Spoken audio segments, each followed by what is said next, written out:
A WWE star has teased joining Bray Wyatt's faction. We've got Raw 30th anniversary plans that have been pitched, and NXT are about to compete with Ring of Honor? Stay tuned for the news. It's Friday morning, Andrew. Are you excited for the weekend? I'm very excited for the weekend. The week goes by far too fast. I wonder what I've done with my week. I cry because I'm like, could have been more productive. And then I go on for the weekend, so I feel pretty good about myself. Very productive. Yes. You're being very productive right now because we are about to talk about some news. We're going to kick things off with a story about a WWE star and Bray Wyatt's faction. Now, Bray Wyatt has pretty much been the talk of WWE since his return, even before then, with all the lead up to it, wondering if he's coming back, and he has done. He has done, but it was all the White Rabbit stuff, and there was some skeptics saying, it's not Bray Wyatt, it's Karrion Kross. Now, Karrion Kross spoke with Give Me Sport about Bray Wyatt's return and the White Rabbit connections, because of course, Karrion Kross was the White Rabbit in Lucha Underground, or he was associated with Paul London, who was the White Rabbit. Lucha Underground was crazy. Lucha Underground. But he said the first time they played Feed Your Head and all that, I had a couple of people on SmackDown turn over and look at me. I was like, hey, don't look at me. I have nothing to do with that. Some people who've known me for a long time, they knew that they used to be the theme music in Lucha Underground and the White Rabbit. The Hourglass, they thought, is that you or is that Bray Wyatt? I said, it's not me. I have no idea who that is. I think he was probably the second favorite, right, for the role. Favorite, like as in people thinking. I know what you mean. You know what I mean. Favorite. Not a fan of Karrion Kross? We'll get into that. Anyway, as he said, as weeks went by, people in my family and personal friends call me saying, stop working us. You always work us. You never tell us. Just for once, tell us that it's you. And he said, once again, I swear to God, I'm not working you. This has nothing to do with me. To which they went, you're lying. That's you, obviously. Some people were very positive that this was some big elaborate scheme of mine. For once, it was not. I was hoping it was Bray Wyatt and the entire time, and sure enough, all of us got in the end what we wanted, and it was him. He said it was really cool to see Bray Wyatt return, but he thought it was very flattering that people thought that this big grand scheme of this White Rabbit thing was for him. But he said it was funny. It was fun to watch it play out. Yeah. Kross also was asked about joining the White Six faction, and he said, if the fans really want that, it would be something I would completely consider. We'll have to see how things play out. Would you like to see him in the White Six faction if this faction does become a thing? Oh, personally, no. Okay. Because, I mean, I like the idea of the puppets being real life people, but I feel like, and I wasn't a big fan of Karrion Kross in NXT. Yeah. I don't think he fit really well with what they were doing. They were very work rate and he was more character based, I guess. Yeah. But since his return, I have been impressed by him. I think he's performed quite well, and I think he's got a good look. I think Sam pointed out the other day, the missing ingredient was hair. That's all he needed. He needed hair. So I'm pleased with the direction they're going with him just now, and I think it would kind of derail what they're doing. Ooh, okay. By just going, you're under Bray Wyatt when they really should be placing them. Obviously, Bray Wyatt's a bigger name. He's a bigger star right now. But you should be trying to build people up to that level, and I think putting him under Bray is not good. That's a very good point, you see, because I'm quite like on the opposite fence. I think since his return, the presentation has been fantastic. Okay. I think the presentation's been great. His in-ring work has not been something that I've really been drawn to or really enjoy seeing that much. Like, the strap match stuff was fine, but like, it's Scarlett that's kind of doing the majority of the work, I think, just for Kross to then get the win.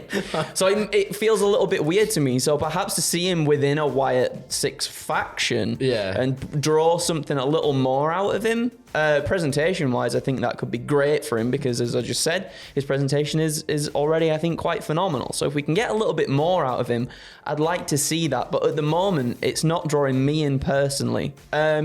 But I guess it's early days for him coming back into WWE as well. So I really do want to see him grow. And that's the thing. I really do want to see him grow, and I want to see him go and do some really good stuff. But at the moment, it's just not clicking for me. It'd be really interesting to see what a Wyatt Six faction would look like with Karrion Kross in there. He's he's a big guy. He's a big boy. And I think he would, if he was given the role, I'm sure it would work. Yeah. But for me, it's not something I want to see. But if the fans want it, as Karrion Kross says, it'll be something he considers. We're going to stay with WWE because we've had sort of some leaked news about the possible Raw anniversary plans because in January, it's the 30th anniversary of Raw. It only feels like a couple of years ago it was the 25th anniversary of Raw. Yeah. And then it makes me feel really old. It makes you feel really old. How dare you? Old. How dare you? But WrestleVote's tweeting out, I'm told plans are in motion for the 30th anniversary of Raw show coming up in January. Prior to the new leadership taking over, having the show at the Manhattan Center again in New York City was on the table. And they said they're unaware if that is the case still. What did you think of the Raw 20th anniversary show? I liked it. I thought it was I thought it was really good. I like the venue, the Manhattan Center as a venue is, I don't know what it is. It just feels a little bit more, just a little bit more intimate.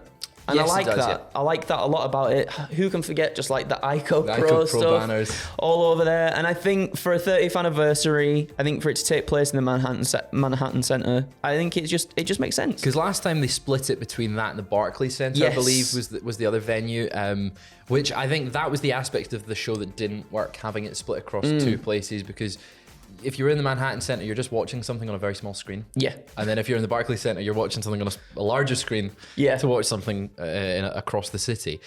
So I think as much as it would financial wise, I don't know how we look into it, but the Manhattan Center is quite small and won't host a lot of people. That's so for the a 30th thing. anniversary special, it's quite bold, but It is. It's exciting. We will have news on that, I'm sure, when it gets closer to the time in January. But we'll look at NXT now because NXT is kind of on a rebuilding phase after they changed from the Nickelodeon colors to to white and gold. But we've got a report from Fightful saying that NXT will be running the same day as Ring of Honor. What is the story, Andrew? So Fightful Select, saying that NXT talent have been informed that December 10th is internally slated for an NXT WWE Premium Live event, rumored to be associated with the Deadline trademark that was filed. We were talking about that yesterday as well. That's the same day as Ring of Honor Final Battle, however, but as of now, we've not heard that the two events are running directly against one another. Ring of Honor is scheduled to run in the afternoon, with NXT planning to run at night. So as of now, the plan is hold the event from the WWE Performance Center as well, which is something we've talked about. Yep. They don't want to branch out to the arenas. They kind of just want to keep it in-house and focus on that a little bit more. And it's expected to be announced by this Saturday's NXT Halloween Havoc show as well. So I'm sure we'll hear more about that very soon. What do you reckon? It's very interesting them going up on the same day because it's, even though it's not a direct, competition sort of head to head, it's very much like, we're gonna try and steal fans on the same day as you. They're still on the same day. People are gonna be talking about both shows. They'll obviously get compared to each other, which they wouldn't if they were a week apart. You wouldn't be like, was this show better than that one? Yeah. It's like they're back to back. You've got to sit through 4 hours of wrestling, maybe 5 hours, 6 hours. I didn't think about it like that, actually. It's gonna make a very busy weekend for us. Yes, without a doubt. If we've got NXT and Ring of Honor back to back, or scheduled to run on the same day, maybe a couple hours break between them. It's what you expect though now. NXT's probably had that date locked in for a while. Ring of Honor just announced the other day, and although it's Ring of Honor, it's still Tony Khan. It is, and we've heard rumors recently as well about Ring of Honor. There's some big news coming from Ring of Honor, perhaps TV deals, perhaps a streaming deal. We don't necessarily know just yet properly what solidly that is. Yep. But that's got to be like a big factor possibly for people tuning in as well. Not only because they've got great wrestlers in Ring of Honor, but also because there could be like a little something else that that the fans could find out about. So it is going to be interesting to see what happens. It's more exciting too now that NXT has other sort of WWE superstars in there from the main roster coming back too. So that's obviously got to draw some people in as well. It'll be interesting to see. It'll definitely be interesting to see. Absolutely. Well, we're going to end on some sad news today. We've got two quite sad stories coming up. But the first one, Kevin Nash's family released the following statement on Fightful. But on behalf of Kevin and Tamara Nash, I have to unfortunately report that their son, Tristan Nash, has tragically passed away at the age of 26. Tristan recently started working on Kevin's new podcast, and the two enjoyed their time together. The Nash family asks if you could please respect their privacy during this time. It's obviously a tragically passing. Kevin Nash, we all send our thoughts out to the whole entire Nash family. Absolutely. Just a terrible, terrible story.